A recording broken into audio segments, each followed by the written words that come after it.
സിമ്പിളായിട്ട് പറയാം, നമ്മുടെ പൊളിറ്റീഷ്യൻസ് ഉണ്ടല്ലോ, നമ്മുടെ രാഷ്ട്രീയക്കാരൊക്കെ ഓൾമോസ്റ്റ് ഒരു 90% ഓൾഡ് ഏജാണ്. യൂത്ത് വരണം എന്നാലേ കാര്യം നടക്കുകയുള്ളൂ.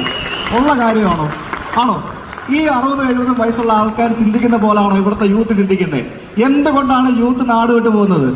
എന്തുകൊണ്ട് ഇവിടുത്തെ യുവാക്കൾ നാട് വിട്ടു പോകുന്നു? ചേട്ടൻ ആലോചിച്ച് നോക്ക്. എന്തുകൊണ്ട് പഠിക്കാനെന്ന് പറഞ്ഞ് സെറ്റിൽ ചെയ്യാനെന്ന് പറഞ്ഞ് എങ്ങനെയും ഈ നാട് വിട്ടിട്ട് ജോലിക്കാന്നും പറഞ്ഞുകൊണ്ട് പുറത്തേക്ക് പോകുന്നു?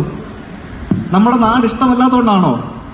അവർക്ക് ജീവിക്കാനോ അവർക്ക് എൻജോയ് ചെയ്യാനോ അവർക്ക് ഹാപ്പിനെസ്സിന് വേണ്ടിയുള്ള ഒരു സംഭവം ഇവിടെ കിട്ടാത്തതുകൊണ്ടല്ലേ അവർ പുറത്തേക്ക് പോകുന്നത്, അല്ലേ?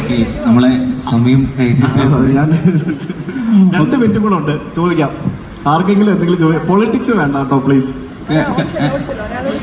ഈ ചോദ്യം ഉണ്ടോ? ഇവിടെ പേര് റൌഫ് എന്നാണ്. വീട് മലപ്പുറം ജില്ലയിലെ മാറഞ്ചേരിയാണ്. അങ്ങ് ഒരുപാട് യാത്ര ചെയ്തിട്ടുള്ള ഒരാൾ എന്നുള്ള നിലയിൽ ചോദിക്കുകയാണ്, അങ്ങ് ഏറ്റവും കൂടുതൽ മറ്റു രാജ്യങ്ങളിലോ അല്ലെങ്കിൽ സംസ്ഥാനങ്ങളിലെ സ്പർശിക്കുന്ന ഒരു ഇടം ഏതാണ്? അതോടൊപ്പം കേരളം വിട്ട് മാറി നിൽക്കേണ്ട ഒരു സാഹചര്യം വരികയാണെങ്കിൽ അങ്ങ് തിരഞ്ഞെടുക്കുന്ന ഒരു ഭൂമിക ഏതായിരിക്കും? എനിക്ക്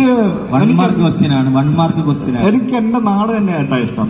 ഞാൻ സത്യം പറയാം, ഞാൻ ഏതൊക്കെ രാജ്യം പോയാലും എനിക്ക് എൻ്റെ നാട് തന്നെയാണ് ഇഷ്ടം.